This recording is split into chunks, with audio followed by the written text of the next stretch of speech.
when a 911 operator for Riverside County receives a strange call. 911 emergency, what are you reporting? I just went away from home because I live in a family of 15, and my two little sisters right now are chained up. Okay, how old are you? I'm 17. From what sounds like a very confused child, she has no idea of the horrors about to be revealed to her.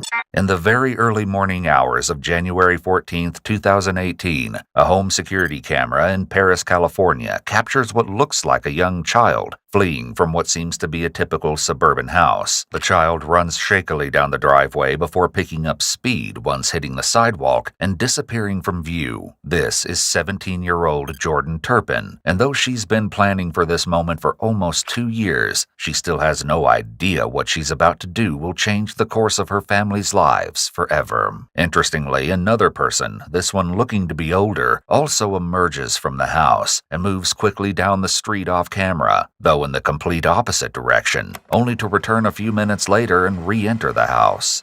At the same time, Jordan makes it to a corner down the block where she stops beneath a stop sign and, with hands shaking violently, dials 911. I just ran away from home. Okay, do you know where you are? I'm actually in California, Paris. Do you know what street you're on? No. Do you see any signs or anything, like any street signs? No, I don't. The operator speaks with her for a minute before realizing this is a matter for the sheriff's department and asks Jordan to hold on 1 second while she transfers her. Jordan agrees and stands, panting in the darkness, full of adrenaline and fear that at any moment her parents will appear out of the shadows. It's BHB with the transfer. She's not sure where she's at. She says that she's in Paris and she ran away from home. Okay. Hello? Hello? Oh, yes, I'm still here. What's your name? Jordan Turpin. The operator asks her to spell her last name, and Jordan tries, although she misspells it both times the operator asks. Turpin. Do you need my address? Yeah, what's your address? Okay, you gotta give me a minute. It's gonna take a while. Here, Jordan pauses, taking a couple of deep breaths before doing her best to provide an answer. I live in... Okay, this is my address. 9257.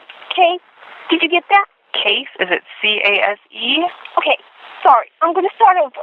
My address is 925705574.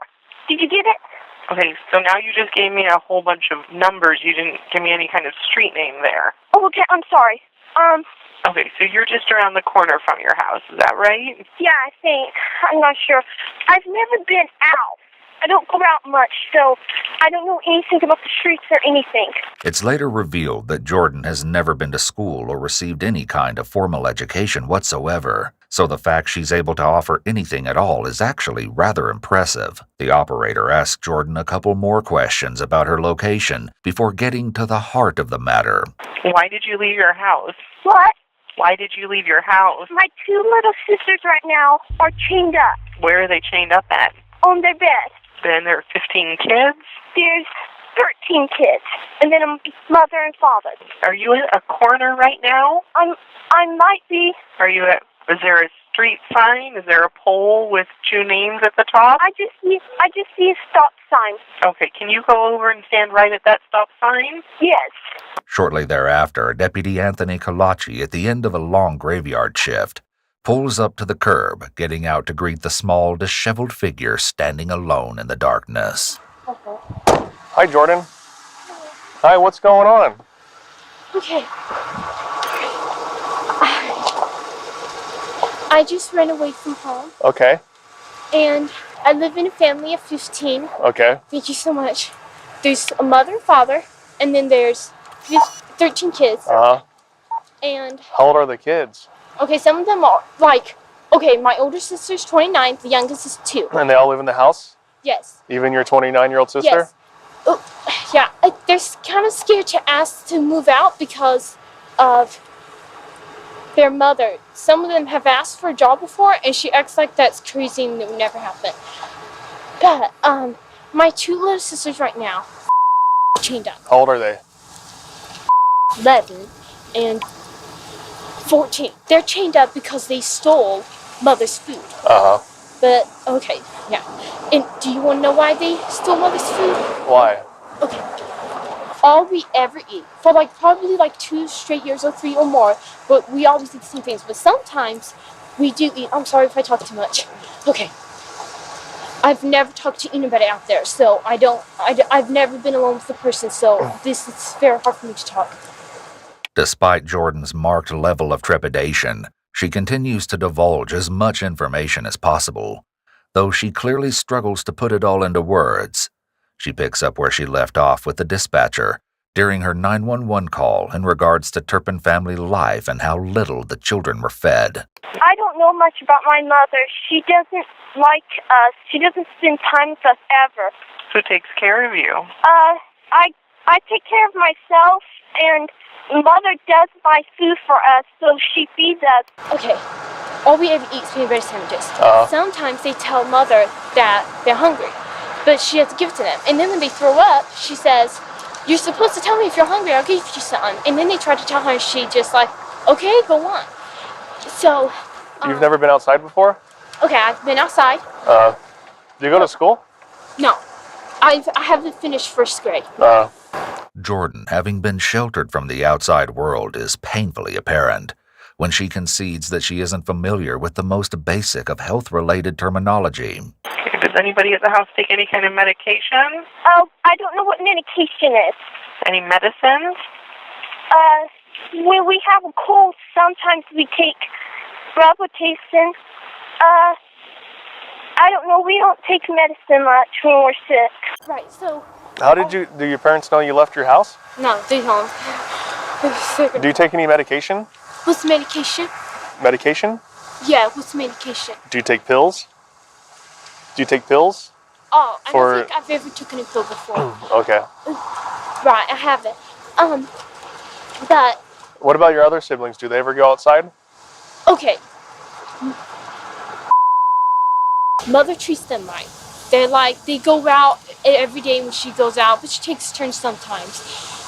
Two right now. But when was one, was crying, and Mother from her head with a pencil, and she just turned 1. And we was like noticing stuff, like, we was like, did get amnesia? Because she started acting weird after that.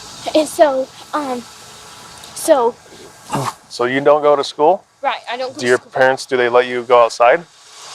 I've never, we don't even go in the backyard. But the reason I called and the reason I managed to get out here, this is one of the most scariest things I've ever done. I'm terrified.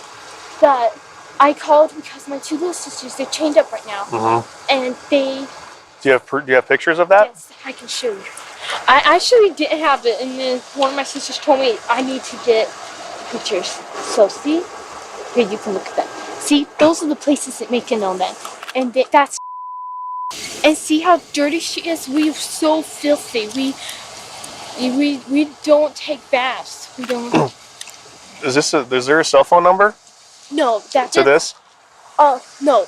Can I look at, do you have any other photos? You might be able to see it. Yes, those are just photos of me. I have pictures and videos, but they're on my camera, and I have to, that would take forever. Have you lived in other states? Yeah, Texas. Did they act like this when you lived in Texas?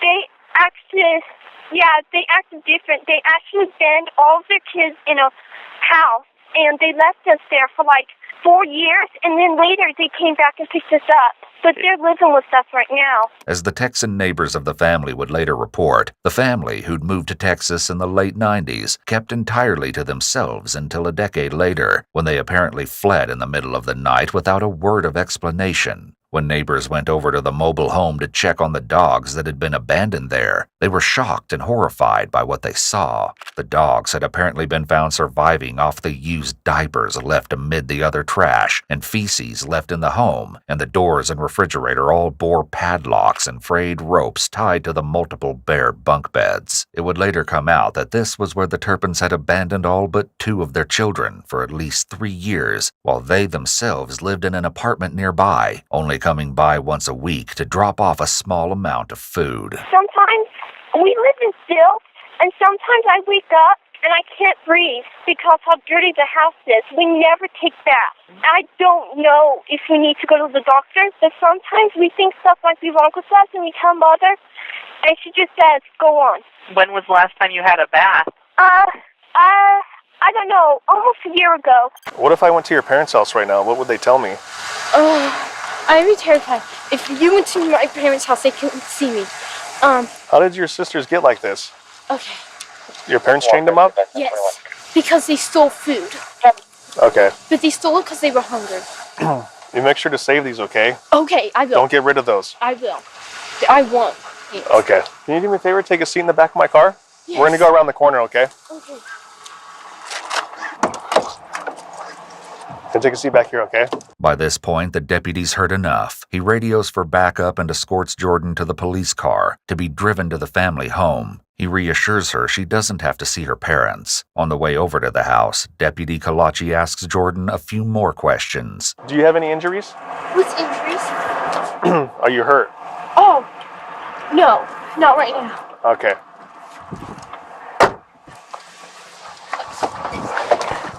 Are your parents sleeping? No, I think they're up. They probably noticed me missing. Have you ever tried to escape before? Yes, I have.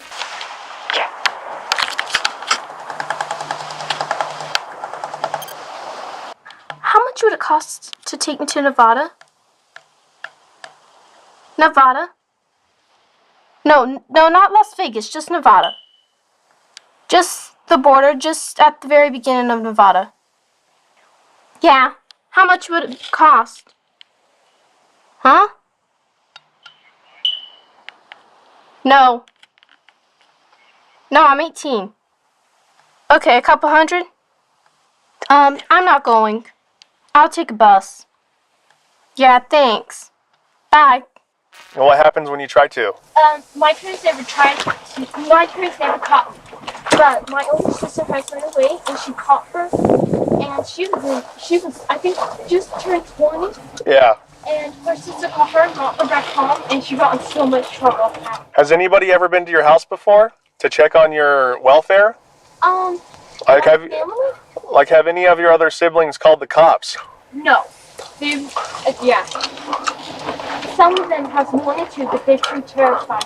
Did you call the police? I know, I didn't have a way to get a phone yet. This is the first chance I got the phone back. But I got this phone probably like less than a month ago. But the next chance I got to call and run away was... How did you get a phone? Okay, it's my brother's phone. He was going to throw it away, and it wasn't used. And so I needed a way to call 911, and I asked my sister, would that be okay? And because we don't know much, and so, and my Why don't you know much? Older sister. Why don't you know much? We don't go around. Our parents never tell us things. When we hear stuff, we're shocked. It took forever for us to figure out what our parents does is against the law. We took forever. And even the 29-year-old doesn't know this? Okay, the 29-year-old does. She knew it for a long time, but I think she's scared. The sister, 29-year-old Jennifer Turpin, had in fact tried to escape once when the Turpin family lived in Texas, but without any form of education or identification, she was eventually forced to return home, where she was promptly punished. Is there a phone number to that phone? I don't think there is. How did you call 911? Well, you can call 911. Oh. I'm sure any phone that, even if it's not connected to something, you can call 911. So your parents, you're 17 years old? Yes. And throughout your whole life, you've never gone to school? Right. I started first grade 2015 or 2016. Uh-huh. But, How did you start first grade? Oh, in homeschool? yes. And you've never gone to school? Right. What else do your parents do to you guys? Oh, my brother's chained up too right now. Why did you decide to leave today? It was the next chance I got that I could phone. How did you get a chance to get out? Well, I was actually terrified. My mother was in the kitchen talking to the older ones, and she was laughing and stuff. And I was terrified, but she just got real mad. She just was doing stuff to my little sister, and I was just like, and she started saying that she was gonna just do stuff to us, and so I was just so scared, and I just left. I just went out the window. I don't. So when you left right now, you left out the window? Yes. And your mom was awake when Yeah, she was in the other room? Yeah. Does your dad have a gun? Are there any weapons in the house? Yes, but they don't use it. How long have your mom and dad been married? I don't know, probably 20, I don't know. She got married when she was 16. Jordan is referring to her mother, 49-year-old Louise Turpin. According to both of Louise's sisters, Louise essentially ran away from home with the then 23-year-old David when she was only 16. David was from a highly respected and influential family in their hometown, and it was for this reason that Louise's parents gave their blessing for the two to get officially married. Yes. So all kids have the same mom and dad? Yes. According to David's parents, the reason he and Louise had so many children was down to them both being deeply religious in the Pentecostal faith, though the couple didn't attend a church or even have one near their home. Does your mom take you to the doctor? Not all the time. There was one time we all went to the doctor, and that's because we were sick, and the doctor told us that if we were one day later, it would have been too late. She always waits for the last minute for everything. Have the police ever got involved with this? No. Well, why don't you guys just leave the house? Because we're terrified. We don't really have a way. Everyone's always looking. There's always somebody. Well, you said your mom's always gone, right? Right. Well, But why don't you just leave? either she leaves one of the older ones there, and our house, it makes a beeping noise. This beeping noise was actually just the low battery sound from the smoke detectors in the Turpin's home. It seems Jordan is under the impression that this was a signal from some sort of security system. At this point, the other officers pull up to the scene and Deputy Kalachi steps out of the car to direct them. It's now 7 a.m. and the sun has started to rise on this cool January morning when they approach the front door and knock loudly for a couple minutes.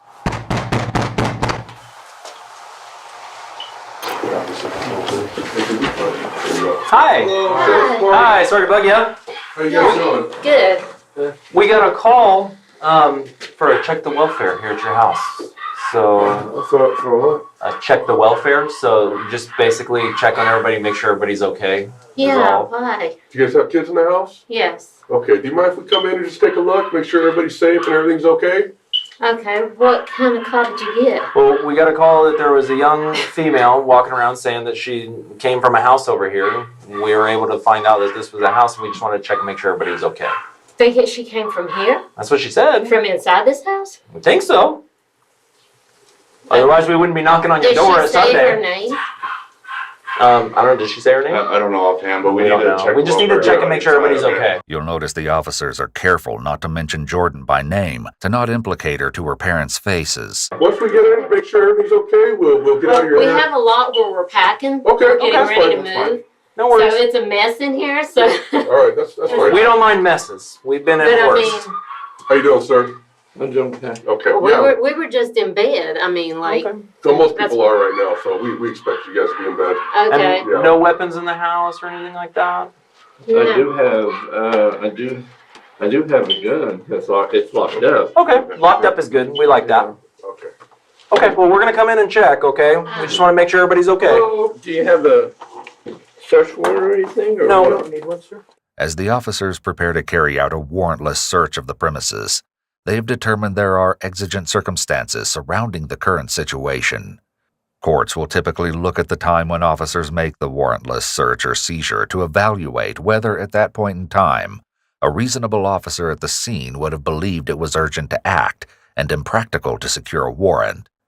Courts may also consider whether the facts suggested that the suspect was armed and planning to escape, whether a reasonable police officer would believe their safety or others' safety was threatened, and whether there was a serious crime involved.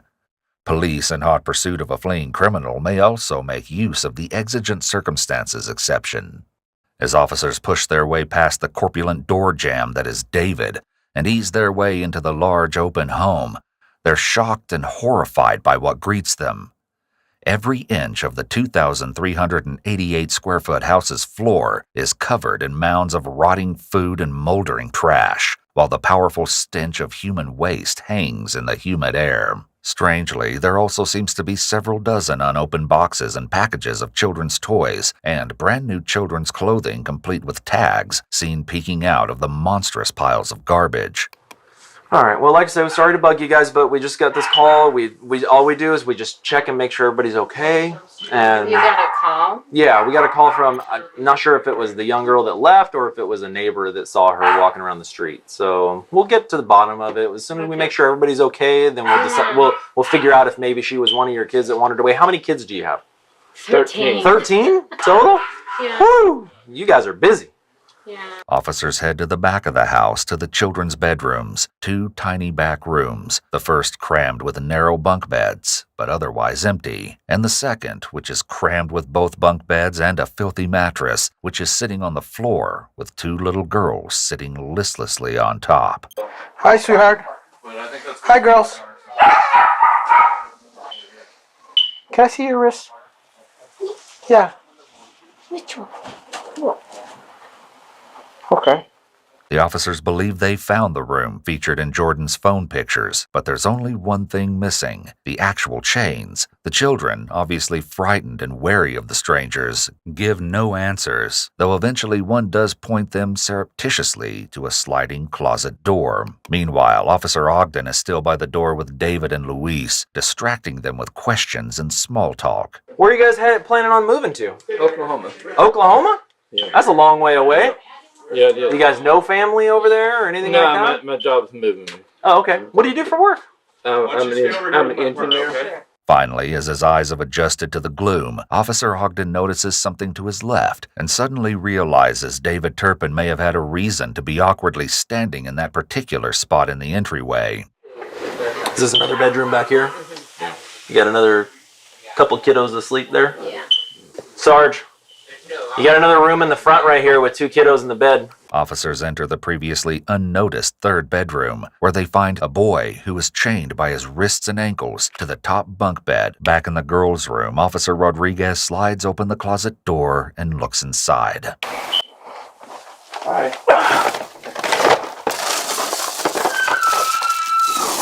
right. Let's just go ahead and detain the parents at this point.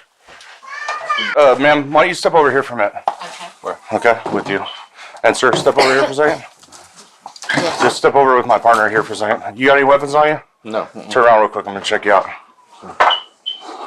Do me a favor, face that window over here. Over this one? Yep. All right, sir, go ahead. I'm gonna have you turn over here. We're gonna walk outside, all right? Can I get my house shoes? Where's your shoes at? There. Louise, you know if they're in the...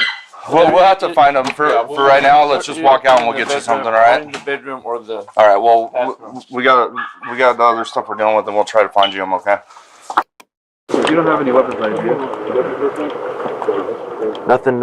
Nothing hidden in the bra or anything. Okay, just making sure, because we have some people that do that, so we just want to make sure. Like I said, I've never been in trouble. Okay.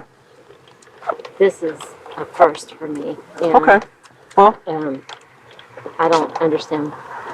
I'll explain everything as soon as we make sure everybody's safe. Okay. Now, let me ask you Yes. quickly: are there keys to the little locks? Yes. Okay. Where are they? My son and daughter can get them. Okay. That's so in the house. the ones that are in the house, they know where they are. Yes. Okay. All right. Is that what this is about? Well, that's part of it. Yeah, definitely. We need to make sure that the kids are safe and that they're not tied up. I know, So, that's understandable, but I can hey, explain that. this is mine, so go ahead and put her in that one. While the parents are being detained, officers still inside the house begin a desperate search to find the key to free the chained child. Does it work on his? I know. The other one, that's what I was saying. The other one is in there. It looks different than that, but it's the same size. It's in the drawer? It's in the drawer that I was in.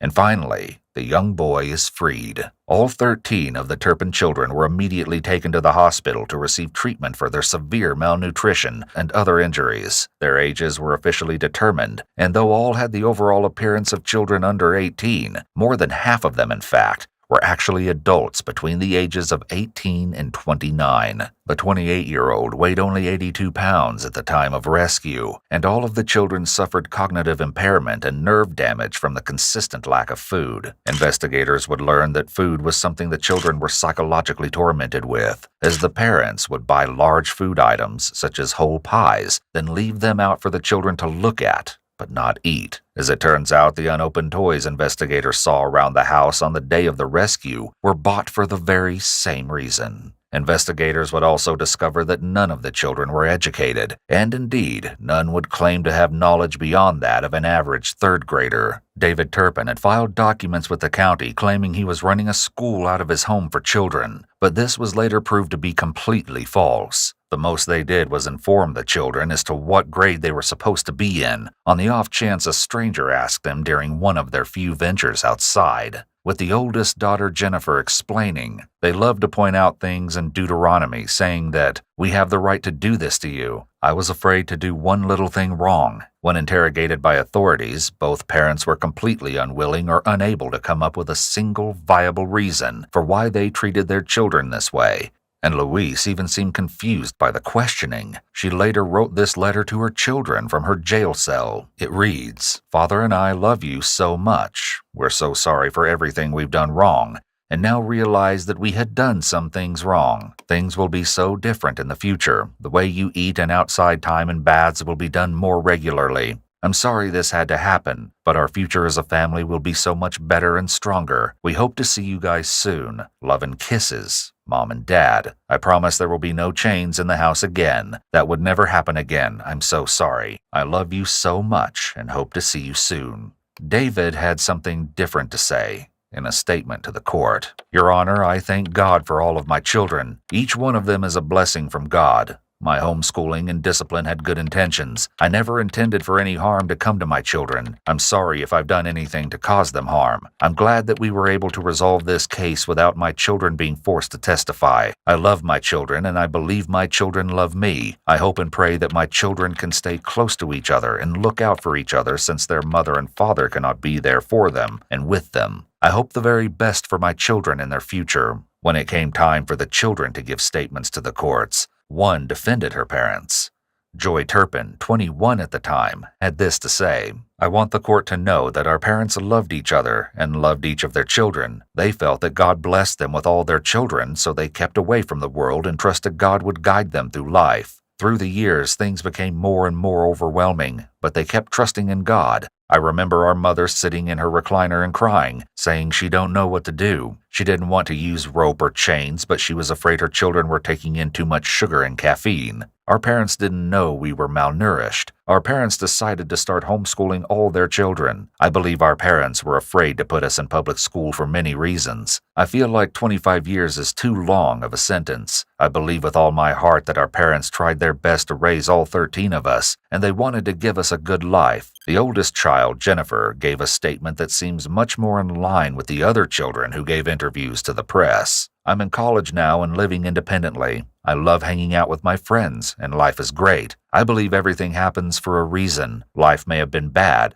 but it made me strong. I fought to become the person I am. I saw my dad change my mom. They almost changed me, but I realized what was happening. I immediately did what I could to not become like that. I'm a fighter, I'm strong, and I'm shooting through life like a rocket." In April 2019, David and Louise Turpin were both sentenced to 25 years to life in prison, where they remain to this day. As for the Turpin children, once their parents were arrested, they were split into two groups, with the adults being placed in supportive care and the underage children being placed into foster homes. This should have been where their story ended, as the children were now free and should have been safely on the road to recovery. But unfortunately, in 2022, the 6 younger Turpin children filed a lawsuit against both Riverside County and ChildNet, a private foster care agency, alleging that they were knowingly placed in inhumane foster homes. At the time of this video, a resolution to this lawsuit has not been made. The adult Turpin children didn't entirely escape hardship at the hands of the county either. Tons of support flowed in from all over the country after their 2018 rescue, with money from the donations alone totaling $600,000.